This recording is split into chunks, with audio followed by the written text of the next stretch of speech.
Welcome to the One Question Leadership Podcast. My name is Randall Richmond, and I'm the Director of Athletics here at Kent State University and a proud graduate of the NCAA Charles Wickham Leadership Institute. The Leadership Institute helped me refine who I was as a man well before focusing on who I was as an administrator. Within the program, I developed lifelong friendships, colleagues, and confidants to help me discover my true purpose in this profession, which is to be a transformational leader that has a positive impact on people's lives well beyond sports. And as the great orator Big Sean often says, the energy you give is what you manifest. Peace.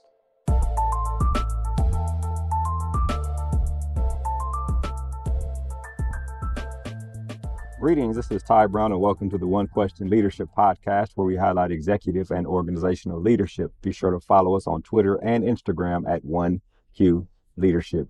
We are joined by Sean Frazier. Sean is the Vice President and Director of Athletics at Northern Illinois University. Greetings, Sean. Thanks for joining us. I appreciate it. Thanks a lot, brother. Appreciate it. We also have Lauren Bullock. Lauren is Assistant Professor at Temple University. And Lauren, you also do some work with Stretch. You are co-founder and chief operating officer. Tell us a little bit about what Stretch is. Yes, Stretch. We work with sports professionals on coaching in terms of communication, executive presence, and leadership development.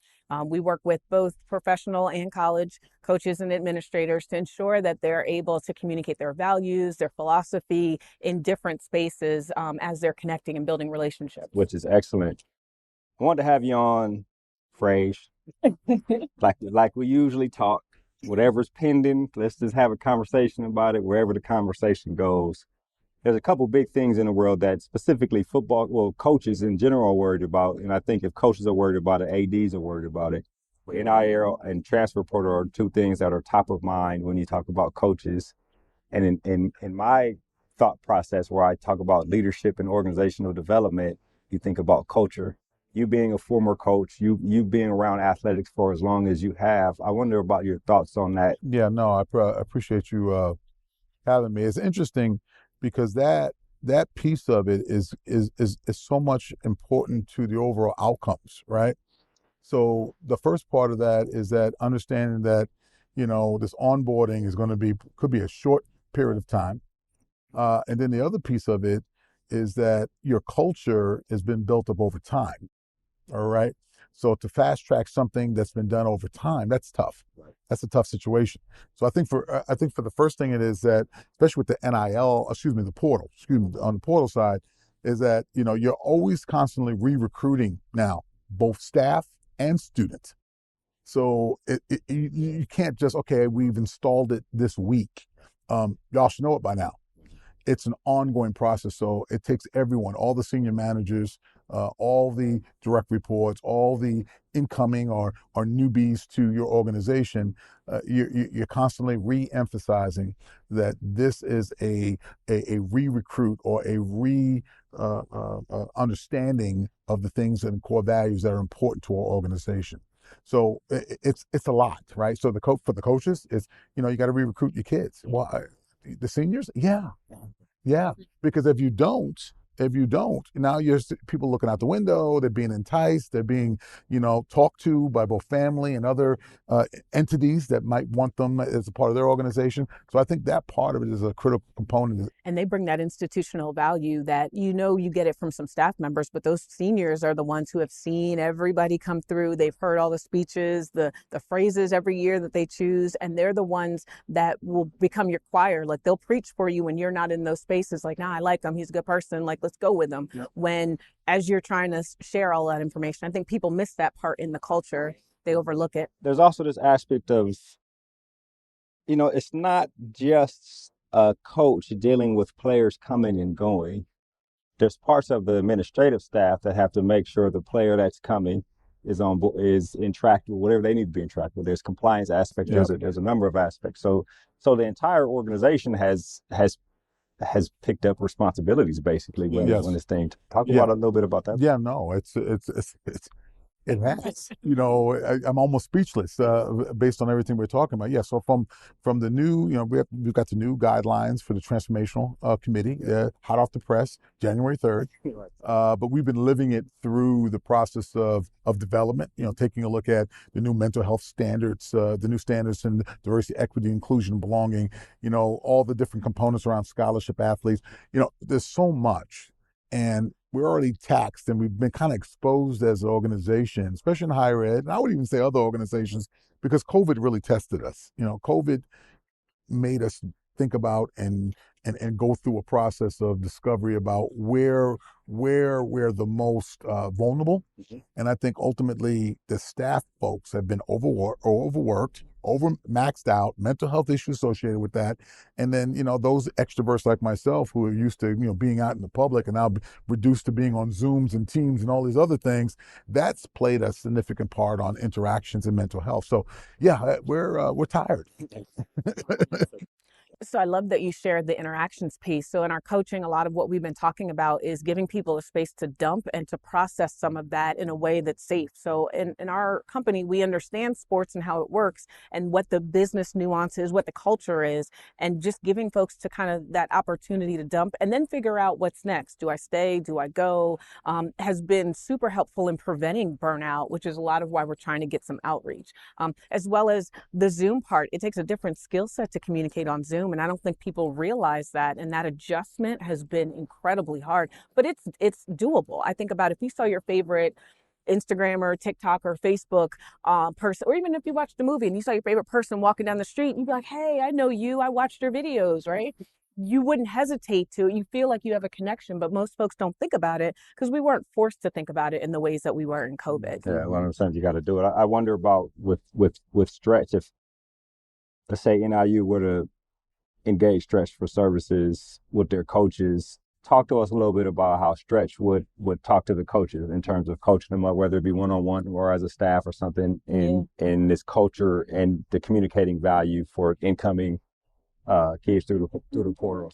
Yeah, so the work we do is first getting to know people, meaning there's no template like check this box, check that box. It's really about hearing people and listening. So we'll do some background research, but we'll sit there and we'll talk and engage about what your goals are, what your intentions are, what are you struggling with. Oftentimes we know when we have that experience, but we want to see how things are surfaced in your space. And then if we were going to continue, it's coaching sessions on Zoom. We meet regularly in a quiet place so that you can focus, and we then tailor the program based on that individual person so that in the end they come out better for the staff as well as better for themselves. We all know that if you're not in that space where your mental health is at its best, you're not going to be able to engage and retain the students. We also know that students are changing.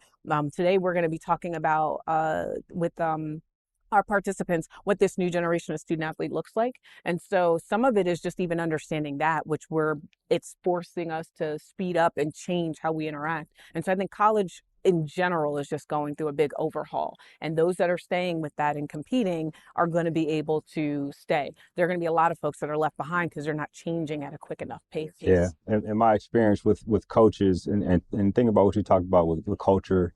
Mm-hmm. A lot of coaches, unless they're the head coach or even sometimes as a head coach, they don't necessarily know how to articulate their values, don't know how to articulate how their values tie into the culture, how their values tie into their organizational leadership philosophy. So when it comes down time for them to be thrust into leadership, if for whatever reason, or to talk to someone, whether it be in an interview or talk to the press or address people that aren't the players, right? They find trouble in doing it. But I think in terms of what you're talking about with Stretch, the communication of those things tie into culture, tie into value, especially when culture being a long term, and now you got to onboard somebody in the short term, right? Mm-hmm. Which is excellent. The portal. Now, Frazier, you're an idea guy, right? You always have these ideas. Sometimes they hit, sometimes they're just ideas, but if they're not coming, we won't have any ideas. So what I know about you is you probably have some thoughts on the phenomenon that is the transform portal at the current moment. Tell us a little bit about your idea on how things could change in the transfer portal. Yeah, so it's interesting because I've had this conversation with the NCAA on data sets, taking a look at folks that are in the portal and what populations and and what is happening to those individuals that don't go to another institution and they're on full scholarship. So the real concept that we've been as a leadership team taking a look at, and working with Lead One and Tom McMillan and Moa, Stan Johnson. It's really more about making sure that the degree completion happens. So the scholarship ends. You're not happy about what's going on, at your spot. You're looking around. You put your name in the portal. At that point, that signals that the current coach at the host institution needs to fill that hole, whatever that is, scholarship, what have you. So most institutions, you go in, a scholarship's not being held for you. You're going into a situation where you might already have a place that you want to go. But at the end of the day, you go in and then you're kind of in this void until you hook on to another institution with another scholarship. Well, what happens to those individuals that don't have an option? They go into the portal, they have a full scholarship. The outcome is that now you don't, 1 week becomes 2 weeks, 3 weeks. You look back in the rear view mirror, you don't have a scholarship any longer. It's done. Now what do you do?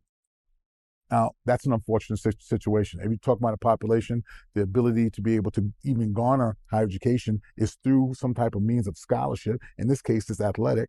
So now what happens? Now you don't have scholarship. You have to go to work. You can't go to work. Maybe you have a financial situation where you can't do that. My concept would be, what if there was a entity out there, CFP, NCAA,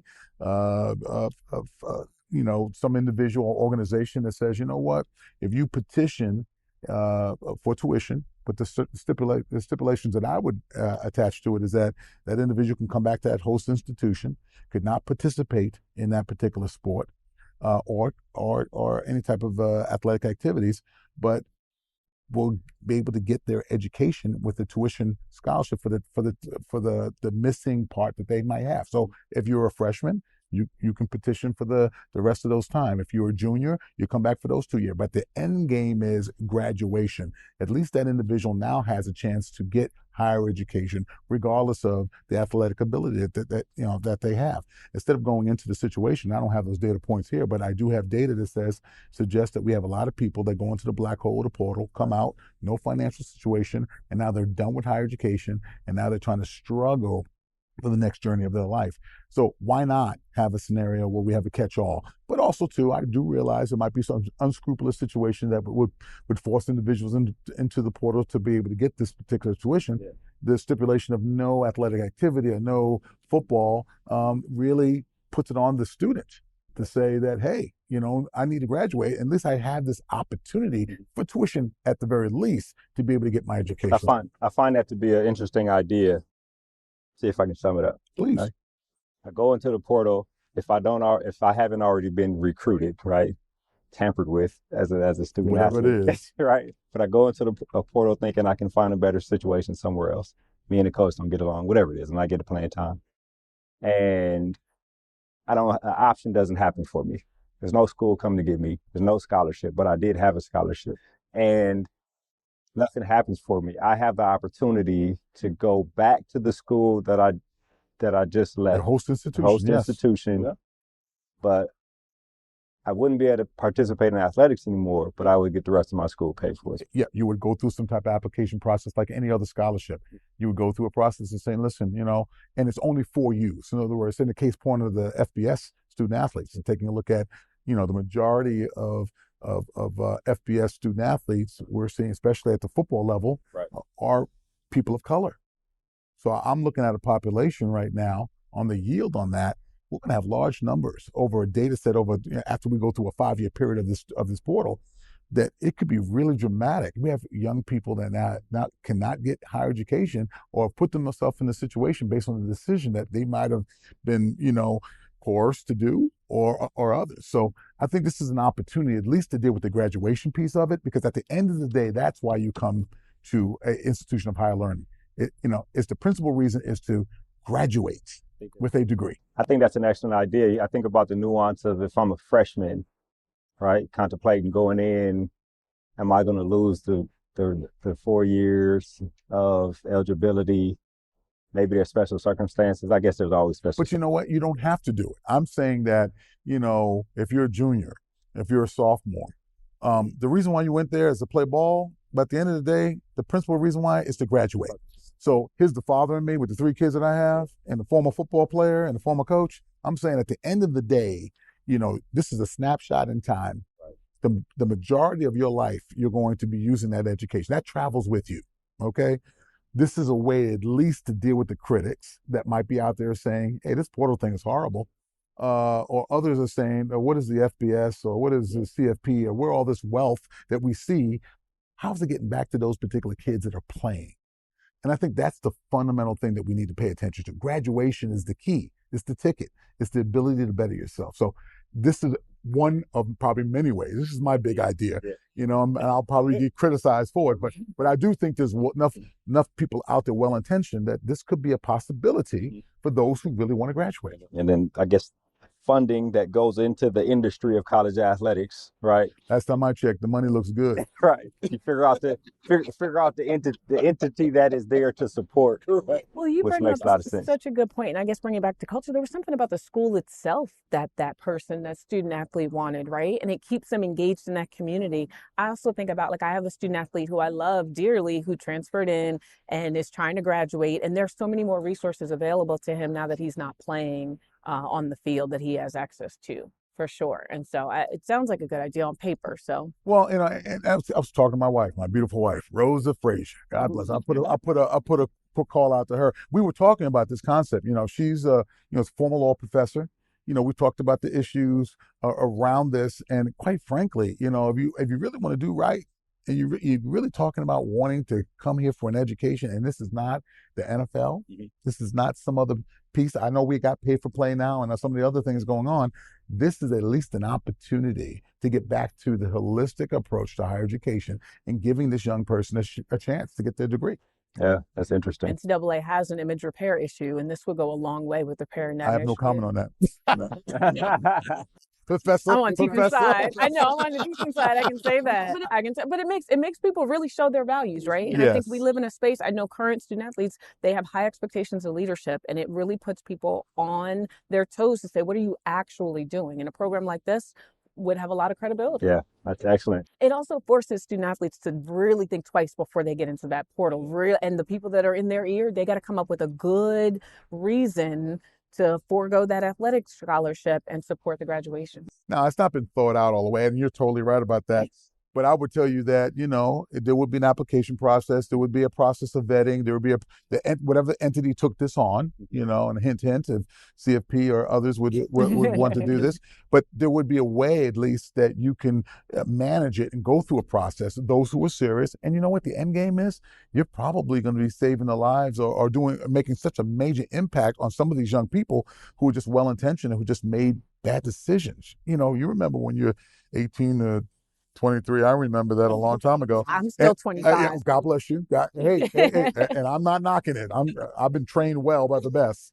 But I will say that you don't make the best decisions, and you have a lot of different influences. This gives you an opportunity to at least engage the principal reason why you come to, college, which is to get your degree and graduate. Yeah, which is excellent. Yeah, all the entities, right? The governor of Massachusetts, who is now about to become the president. I mean, it's a lot of people to talk to, but it's an excellent idea to get out there, and I appreciate you sharing that with us.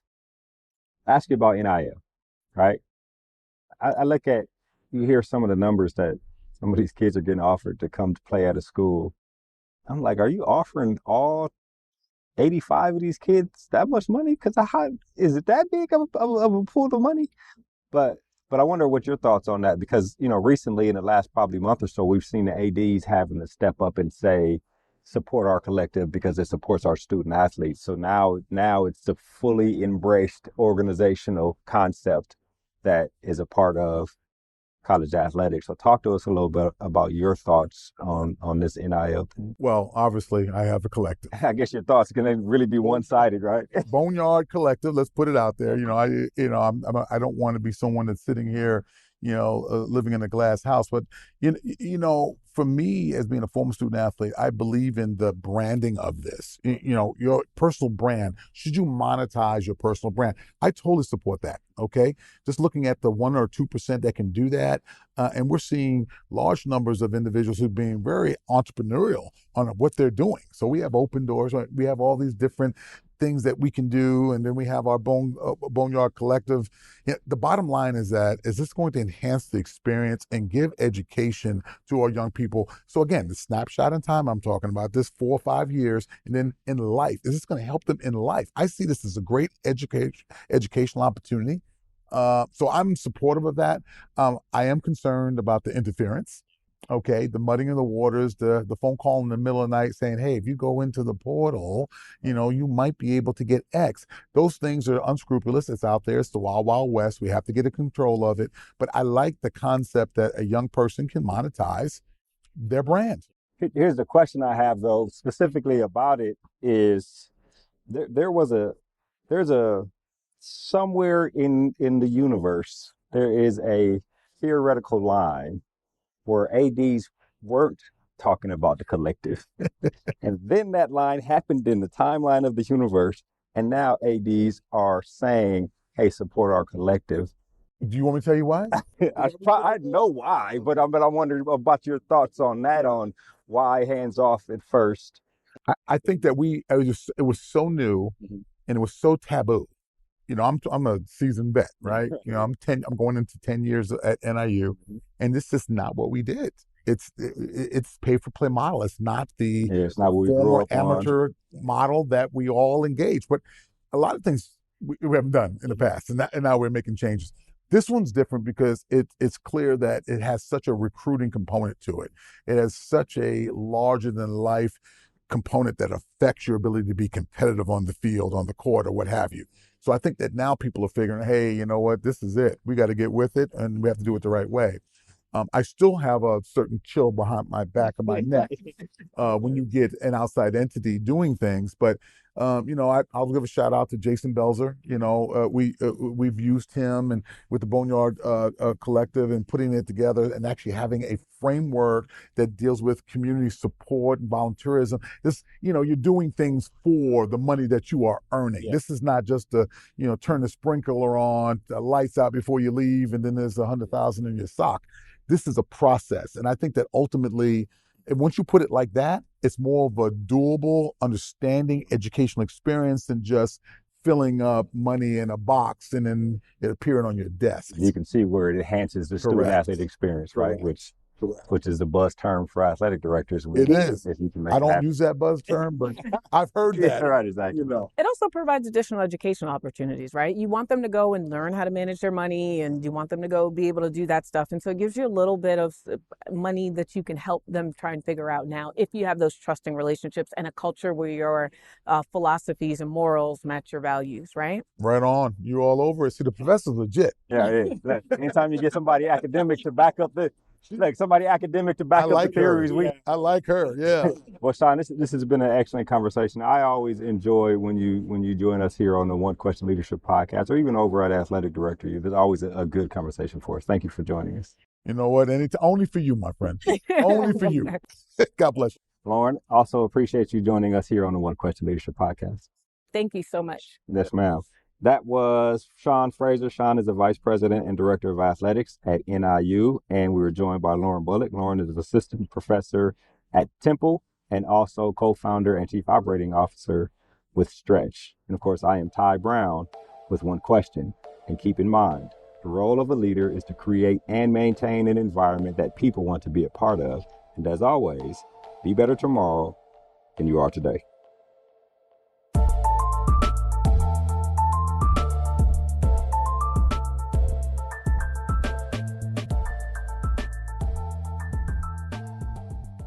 This episode of the One Question Leadership Podcast is produced by Spades Media Group, solving problems using creative leadership.